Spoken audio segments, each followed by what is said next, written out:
Social कारणों से reservation है, सोशल डिस्क्रिमिनेशन जब तक है रिजर्वेशन चलेगा। जेएनजे की बात है तो अभी जो हुआ है ग्रीवेंस तो जेन्युइन है। भारत की शिक्षा में बहुत कुछ करने की आवश्यकता है, नहीं हो रहा है, इसलिए बात होती है कि जेएनजे अगर एजुकेशन कर रही है तो इंटरनेशनल तो है नहीं। नमस्कार, स्वागत है आपका द पैम्फलेट पर। आरएसएस के सरसंघचालक मोहन भागवत ने अलग अलग मुद्दों पर क्या बोला, उस पर हम बात करें। उससे पहले आप हमारे चैनल को सब्सक्राइब कर लें, बेल आइकन भी दबा दें और इस वीडियो को लाइक और शेयर जरूर करें। दोस्तों, आरएसएस के सरसंघचालक मोहन भागवत ने तमाम मुद्दों पर जो बात कही वो आपको एक बार जरूर देखनी चाहिए। आरक्षण पर उन्होंने कहा कि जब तक जातिगत भेदभाव रहेगा तब तक आरक्षण रहना चाहिए, लेकिन जिन्हें जरूरत नहीं है उन्हें खुद से आरक्षण छोड़ देना चाहिए। लोकतंत्र में संवाद और आंदोलन को लेकर उन्होंने कहा कि संवाद होना चाहिए, लेकिन आंदोलन का रास्ता देश के लोग शायद तब अपनाते हैं जब उन्हें लगता है कि उन्हें सुना नहीं जा रहा। जंतर मंतर प्रोटेस्ट को भी उन्होंने गलत नहीं माना। इसके साथ ही उन्होंने कहा कि जेएनजी के बच्चों को एंटी नेशनल नहीं कहना चाहिए, क्योंकि वो हमारी ही अगली पीढ़ी है। सिर्फ यही नहीं, एजुकेशन को लेकर उन्होंने कहा कि एजुकेशन सेक्टर में कई काम होने चाहिए। अब आप कहेंगे कि ये तो बहुत अच्छे विचार हैं, तो दोस्तों यही तो भारतीय विचार हैं और हमेशा से यही रहे हैं। यही संघ है और यही संघ की विचारधारा है। अगर आप सरसंघचालक की बातों को ध्यान से सुनेंगे तो आपको समझ में आएगा कि उनके विचार कितने गहराई से भारतीय विचार से जुड़े हैं। उनके विचार संविधान के दायरे में भी और समाज में एकता लाने वाले भी हैं। जैसे आरक्षण पर दिए गए उनके पूरे बयान को देखिए। सोशल कारणों से रिजर्वेशन है, सोशल डिस्क्रिमिनेशन जब तक है रिजर्वेशन चलेगा। जिनको मिल गया और जिनका ठीक हो गया उतना लार्ज हार्टेड चाहिए, उन्होंने दे देना चाहिए। और अगर ये ठीक से होता है तो वहां ऐसे स्वर भी उठ रहे हैं जहां रिजर्वेशन मिलता है वो अब ऐसा थोड़े है, लेकिन कहना शुरू हो गया है कि अब हमने ले लिया, हमारा ठीक हो गया, आप दूसरे को दे दो। कैटेगराइजेशन की मांग कुछ प्रांतों में हो गई, अभी सुप्रीम कोर्ट ने भी कह दिया कि क्यों हुआ, इसलिए कि सबको मिलना चाहिए।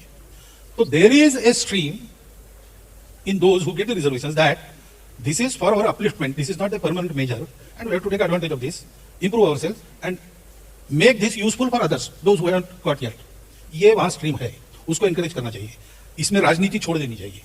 सारे मेजर्स को प्रामाणिकता से इंप्लीमेंट किया तो जल्दी उसकी आवश्यकता समाप्त होगी, तब विचार करेंगे। ऐसा नहीं है कि वामपंथियों या फिर कांग्रेसियों की तरह आरक्षण को कोई छू नहीं सकता जैसे राजनीतिक बयानबाजी उन्होंने की हो, बिल्कुल भी नहीं। वे कहते हैं कि आरक्षण रहना चाहिए, लेकिन जो लोग आरक्षण का लाभ लेकर समाज में बराबरी पर पहुंच गए हैं उन्हें खुद से आरक्षण छोड़ देना चाहिए। आंदोलन के मुद्दे को लेकर वे कहते हैं कि अगर किसी की बात नहीं सुनी जा रही है तो वो आंदोलन कर सकता है। आंदोलन भी अपनी बात सुनाने का माध्यम है, लेकिन उसका तरीका कैसा रहे वो संविधान में लिखा है। जी ने आंदोलन नहीं करना चाहिए, अगर ऐसा मैं करूंगा नहीं, लेकिन कैसे करना, क्या करना डेमोक्रेसी में, इसके तरीके भी बताए हैं।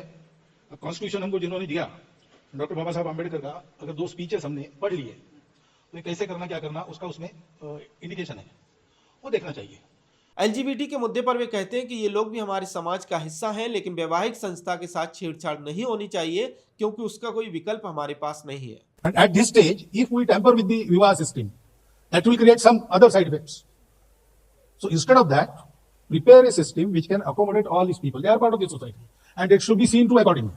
That is definite. दोस्तों, यही वो बात है जो आरएसएस को लेफ्ट से, कांग्रेस से, कम्युनिस्टों से या फिर किसी और विचारधारा से पूरी तरह से अलग बनाती है। मोहन भागवत के सभी विचार आपको आधुनिक भी दिखाई देंगे, भारतीय व्यवस्था को, संस्कृति को बचाकर रखने वाले भी दिखाई देंगे, संविधान के दायरे में भी दिखाई देंगे, समाज में एकता लाने वाले भी दिखाई देंगे। इसका अर्थ यह है कि भारत की जिस विशाल सांस्कृतिक धरोहर को लेकर संघ जीता है, उसी धरोहर से ऐसे विचार पनपते हैं जिनमें आधुनिकता, संस्कृति, संविधान, समाज सब समा जाता है। और यही कारण है कि पिछले लगभग 100 साल से संघ के ऊपर अलग अलग तरह से हमले हो रहे हैं और हर बार संघ ने अपने कार्यों से जवाब दिया है और ज्यादा मजबूत होता गया। याद करिए कि आरएसएस को महिला विरोधी, आधुनिकता विरोधी, दलित विरोधी, आरक्षण विरोधी, सांप्रदायिक साबित करने के लिए कितने कितने प्रोपेगेंडा नहीं चलाए गए।